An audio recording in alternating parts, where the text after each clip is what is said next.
পুরো দেশ অপেক্ষায় ছিল আবারও ফিরবেন খালেদা জিয়া। তার অপেক্ষায় কিন্তু আমরা দেখছি দোয়া হয়েছে সারা দেশব্যাপী। বিএনপির পক্ষ থেকেই শুধু নয়, সারা দেশের মানুষও কিন্তু দোয়া করেছিলেন। এই হাসপাতালের সামনে আমরা দেখেছিলাম যখন তাকে হাসপাতালে ভর্তি করা হয়েছিল তখন কিন্তু এসে অনেকে কোরআন তেলাওয়াত করেছেন, এখান থেকে তার জন্য দোয়া করেছেন।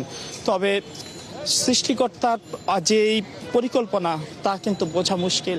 অবশেষে আজ ভোর 6টায় বেগম খালেদা জিয়া এই দেশের মানুষকে ছেড়ে কিন্তু চলে গিয়েছেন, এই পৃথিবী ছেড়ে চলে গিয়েছেন। তিনি চলে গেলেও তার যে অবদান দেশের জন্য তা কিন্তু চির অম্লান। তিনি গণতন্ত্রের জন্য লড়েছেন, তিনি ছিলেন চির সংগ্রামী। যদি আমি তার কথা যদি বলতে যাই, আর তার আত্মত্যাগ যে দেশের গণতন্ত্রের জন্য তা কিন্তু চির অম্লান হয়ে রবে এই দেশের জন্য।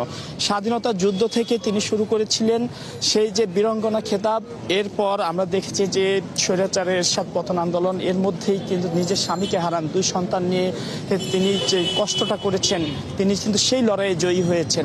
সেই লড়াইয়ে জয়ী হয়ে তিনি ফিরেছেন, এরপর এরশাদ পতন ঘটিয়েছেন, এরপর 24-এর গণঅভ্যুত্থানের কিন্তু তার অবদান রয়েছে।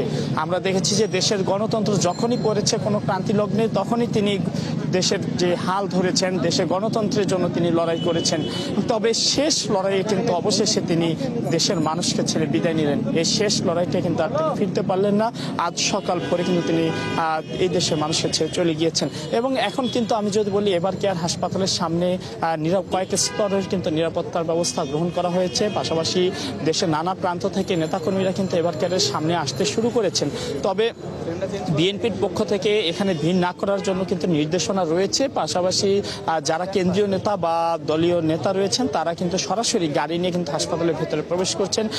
দেশনেত্রীকে বা যে গণতন্ত্রের জন্য যে দীর্ঘ লড়াই আপসীর নেত্রী, তাকে এক নজর সর্বশেষবারের মতো একবার দেখার জন্য। এবং আমরা দেখেছি যে তারেক রহমান কিন্তু দেশে আসার পর থেকে বারবার এসেছেন হাসপাতালে, এবং গতকাল রাতেও এসেছেন। এবং ভোর 6টায় এমন একটি সংবাদের জন্য কিন্তু পুরো দেশের কেউই কিন্তু মোটেও প্রস্তুত ছিল না। তারপরও কিন্তু আমরা দেখেছি যে এই হঠাৎ করে এমন খবরে কিন্তু পুরো দেশে কিন্তু আজকে কান্নার রোল। শুধু যে বিএনপি নেতাকর্মীরা কাঁদছেন তা নয়, পুরো দেশের মানুষ কিন্তু কাঁদছেন আজ।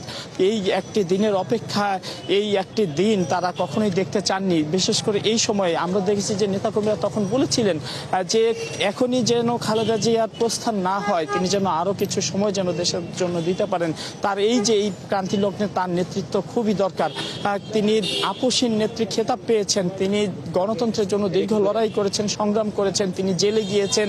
এবং জেলেই তাকে এই যে আজকে তার যে এত রোগ, হৃদরোগ সহ হার্টের সমস্যা, তার শ্বাসকষ্টের সমস্যা ছিল, লিভারের সমস্যা ছিল, এই যে এত রোগ বাসা বেঁধেছে তার শরীরে, এর সূত্রপাত বা